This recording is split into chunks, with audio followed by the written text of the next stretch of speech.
Hello, everybody, and welcome to episode 6 of Me at CC. Today we are awesome. We have got the voice behind the videos. Ladies and gentlemen, SeaRaptor has joined us. Thank you very much, sir. How are you doing? My pleasure. I'm good. Thanks for having me on. Thank you very much for taking some time to come and join us today.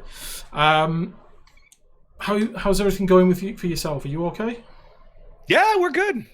Like we were kind of chatting before we started recording here, a little bit of wall climbing syndrome kind of setting in, but doing okay.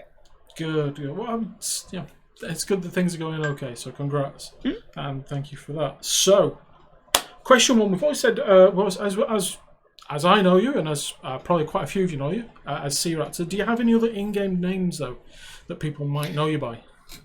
No, that's pretty much it. I've been using that handle for years. 25 years now. I've been using that handle. Wow.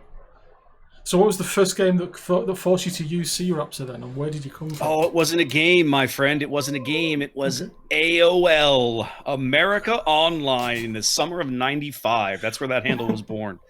And then I carried it into other games. When I was in college in the late '90s, I did game under some other handles. But basically, ever since this is going to sound hilarious, the turn of the century, I've pretty much stuck with this. Fair play. And how long have you been playing WarShips for? Whenever open beta was that July of 2015? I never could get into closed beta, but when they went to open beta in that summer, I jumped right in. I was ready. Yeah, I'm as I'm asking people, it's kind of dawning on me that how lucky I was. I was in closed alpha, so cool. I have the best horn in the game, no matter what anybody says. You can take your West Virginia. I don't get me wrong. I like the West Virginia's horn. It's not the Alpha's dubstep horn, so I'm sorry, but it's always nice to occasionally just pull that out of the bag when someone says, "Oh, I've got the best horn. Listen to this." It's like, no, you haven't got one of these. What can I say? What other games outside of WarShips can people find you on? What are the stuff you enjoy chilling out in? So I've been a big Civilization player since Civ 2. I'm not the most hardcore Civ player, right? You see a lot of guys that literally invest thousands of hours into every iteration of Civ that shows up. I'm not quite to that level, but I do enjoy a good game of Civ. I'm actually in a stretch, probably over the last year or so, where I've been intentionally sitting down and trying to force myself out of my comfort zone in Civ. Right? I do a lot of I like all the non-military victory methods in Civ, right? Yes. And I've kind of been trying to force myself into playing some of the more militaristic civs or trying some of the alternate win conditions that have come along in the last couple expansions, like the diplomatic victory, which is a challenge. Yep. I've really been enjoying Battletech by Harebrained Schemes. I finally finished the campaign of that not too long ago, about 2 years behind everybody else. Yep. But I'm an old school tabletop Battletech player, again, going back to my high school days. And so that was very refreshing and felt really good. I really enjoyed that gameplay. And now I'm going to have to invest in the expansions and just mess around and blow up more mechs. That'll be fun. Yep. It has a funny feeling. It has a funny time of things happening. Things get under your skin like that, don't they? Yeah. I need to get into Doom Eternal. I really enjoyed the rebooted Doom a few years ago that Bethesda put out. And but I haven't bought a copy of Eternal yet. So I need to get into that because that'll be a lot of fun. Again, that goes back to, harkens back to my high school days, 93, playing Doom over the modem kind of thing, Yeah, I tried the new Doom by Bethesda, and hats off to them. They did a very, very nice job. Didn't feel like Doom. I was too used to the 2D characters, and it just didn't feel like Doom. But I don't necessarily disagree with you, but one of the things that I really liked about it was I felt that they really nailed the environment and the ambiance, right? Yes. Like that just felt, it was very, very well done. The whole, you're on Mars and you're all by yourself and it's, you against the world literally. And it was just, that was really well done. They captured that feel of it, in my opinion. That was well done. Yes, I can concede that, but Yep. It was 3D. It should have been 2D. That's where it ends. So, interesting question that I'm finding quite interesting when I'm asking ourselves about this. How would you describe your content?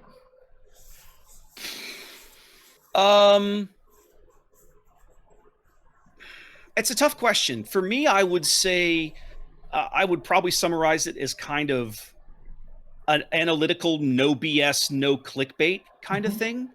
Yep. Like that's just not who I am, right? When people come to my Twitch stream or when we interact like this, like I'm just me, right? I see so many people.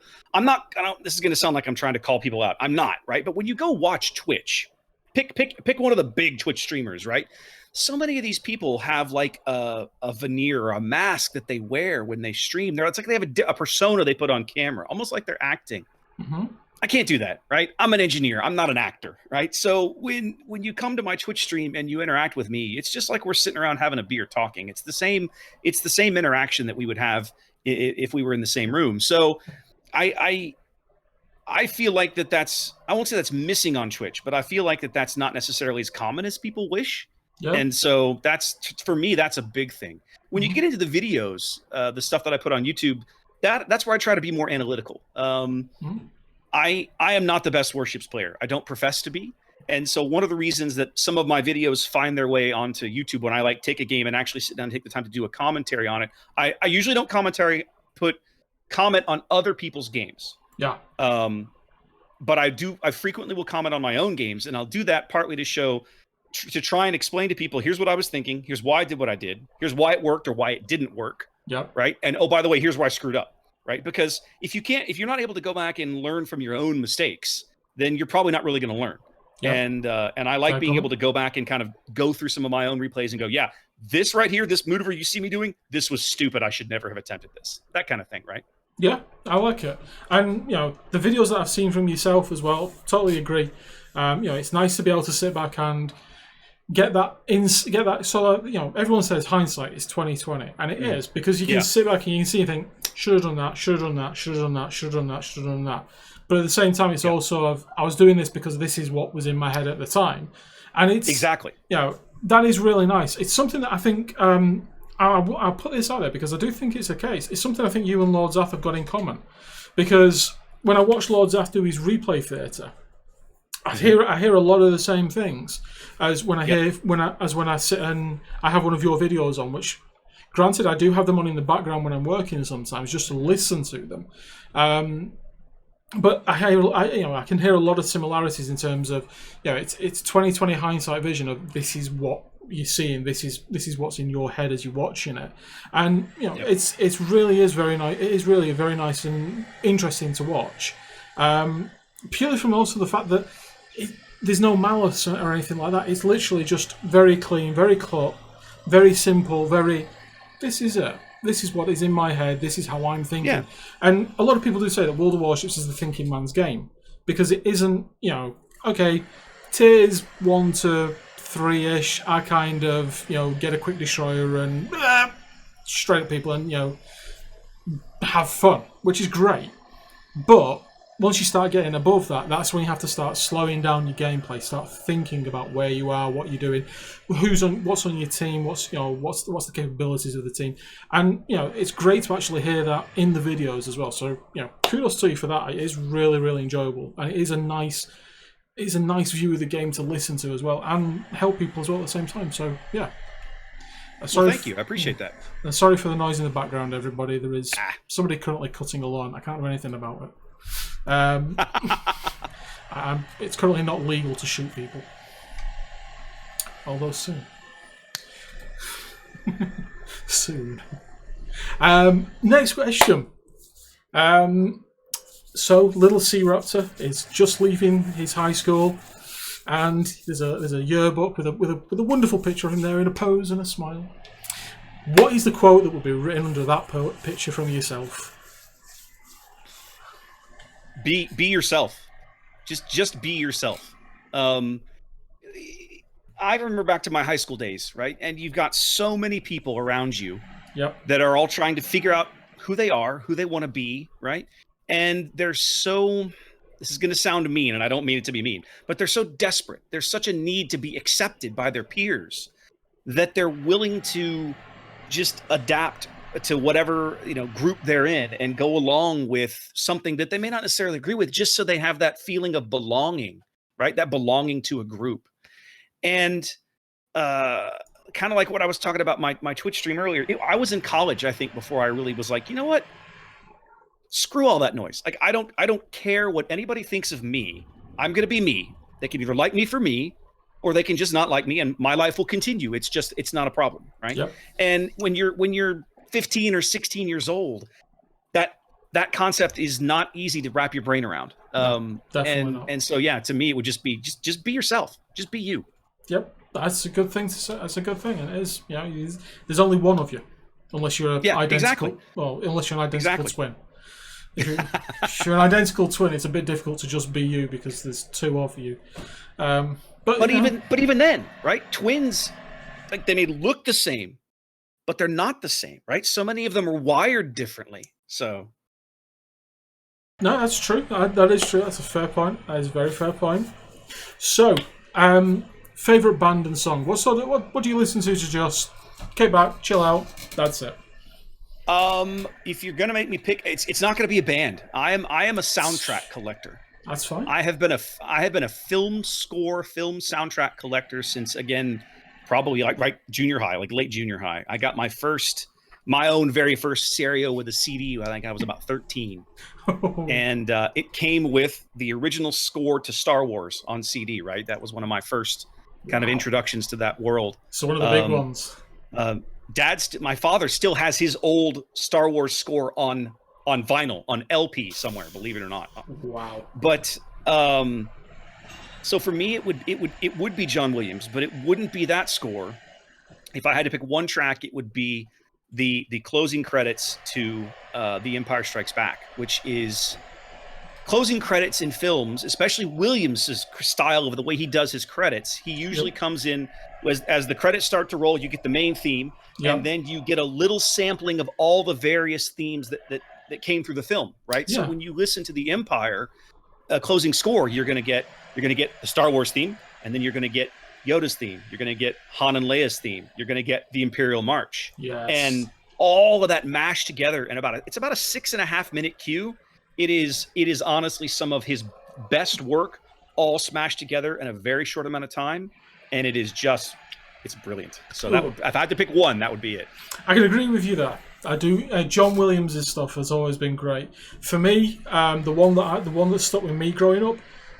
This will surprise a lot of people, is because I'm well known for my love of a certain naval aviation movie, but for me, the actual one that stuck with me was Jurassic Park. Oh yeah. That's a good one. It was just something about it that it captured the entire movie for me.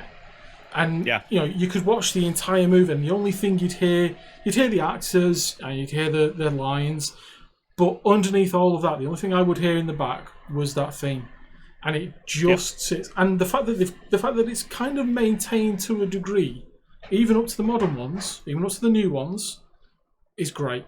And the fact it's so tied together. So I'm with you on that.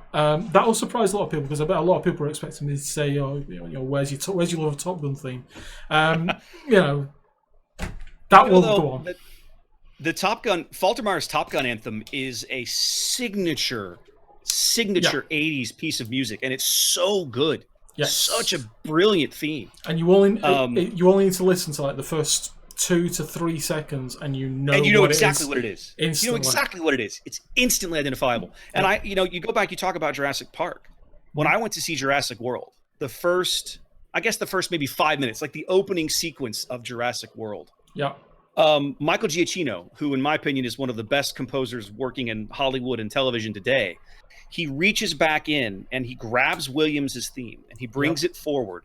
And the first 5 minutes of Jurassic World just gave me just chills up and down my entire body watching that movie, because it's literally between the music and the visuals and the camera pans and the way it's done. It's like watching, if you're a fan of Jurassic Park, you're literally looking at Hammond's dream come to life. Yeah. And it is just spine-tingling the way it's all done. And Giacchino does such a brilliant job. He is a very much a spiritual successor to Williams in my mind.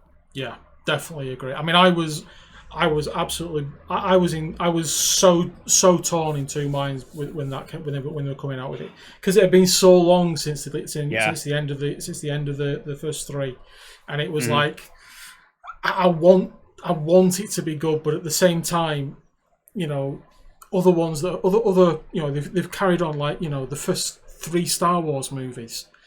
They're good, but they're not the last four. And exactly. It's that thought of, I want it to be good. I want it to be right. Please don't have messed with anything that we don't want anything new. And like you said, the first few minutes, it was just thank you. It's like yes, this is how it would have gone on. Spot on. Yep. Yeah, I'm with you on that. Right. Question 7. SeaRaptor, what is your worst, best dad joke that we can use? I've been trying to rack my brain for. I don't have one. I am such a. I have so many friends in my life who are really good with puns, right? Which of course is the crux of any good dad joke. Yep. And I'm terrible at them. And 98% of the time when somebody comes at me one of those, I just bury my face in my hands and I'm like, no, please just stop. I don't even have one. I mean, I'm not a father myself, right? So I don't have one. It sounds ridiculous, but I can't think of anything. I'm coming up blank. No, I mean, what do you call a boomerang that doesn't come back to you? I got nothing. A stick. Hey, I like it. There you go. I'm officially nicking that one from my dad because he sent it me this morning. We have a family WhatsApp group to help us keep in touch with everything that's going on, and his idea was to put that on this morning. And literally, I mean, my sister-in-law is a phenomenal business analyst. She's absolutely analytical to the fault. And she spent about 3 hours just writing answers. And a boomerang always comes back. It's because it's shaped like this. And it's like, it's a joke. And it took my... literally... Yeah, she said, it's like, basically, my brother sent a message to the group as well. Obviously, my brother's married to her, and he just said, Claire, it's a stick. and literally, there's a T-shirt in there somewhere, right? Yeah, literally, there's probably about an hour after he sent that before we get the reply from her of, oh. That's all she said, just, oh. I got an idea for you. What you need to do for Christmas is get her a stick and wrap a little string around it and write a little tag on it and say, we're saying was Claire's boomerang, and put that under the tree for her, and then she'll be all set. I can't make any comments to the plus or negative to that because you may have just given something away. Sorry, Claire. Right. Final question, dude. Where can people find your content? We know you're on Twitch. We know you're on YouTube. Do you have Twitter, Facebook? Where else can people find SeaRaptor? So I do have, of course, Twitch and YouTube. I do have a Twitter account. Think it's just twitter.com/SeaRaptor. I don't think there's any numbers on the end or anything like that. And then I do have some numbers on the end of my Twitch account, but not on Twitter. And then I have a Facebook page, but I don't use it a whole lot. I used to be really religious about, like, every time I posted a video, I'd go throw a link on Facebook. And I've found that that's just like, it's not a lot of gamers over there for whatever reason, right? Mm-hmm. Like, I have it and I just don't use it a whole lot. So, but I do have one. If that's your bag, I'll try and get back into using it. Well, yeah, we'll share it out with everyone out there. So, thank you very much for taking the time out to join us. Hopefully, thank you for inviting me. Hey, not a problem. Happy to do so. Guys, links and all the details for SeaRaptors information below. If you are enjoying these, can you let us know? They're actually being quite insightful to me as well. Literally just 10 or 15 minute conversation with guys and just, who are you? What do you do? And I'm finding it a lot of fun. So I hope you guys are as well. Thank you very much for taking the time to join us, SeaRaptor. And I think this might be out Monday or Tuesday. I don't know when. This is how loosey-goosey this is at the minute, because I've had that many people come back and say, "Can I do it?" It's like, schedule. Just write you a little schedule. No problem. You'll get there. Sooner or later, you'll get to everybody. No big deal. This will be good, though. I love these. I love that you're doing them. Thank you. Well, it's the end of this one, guys. So thank you very much, SeaRaptor. Thank you. And thank you, guys. We'll see you on the next one. Bye, everybody.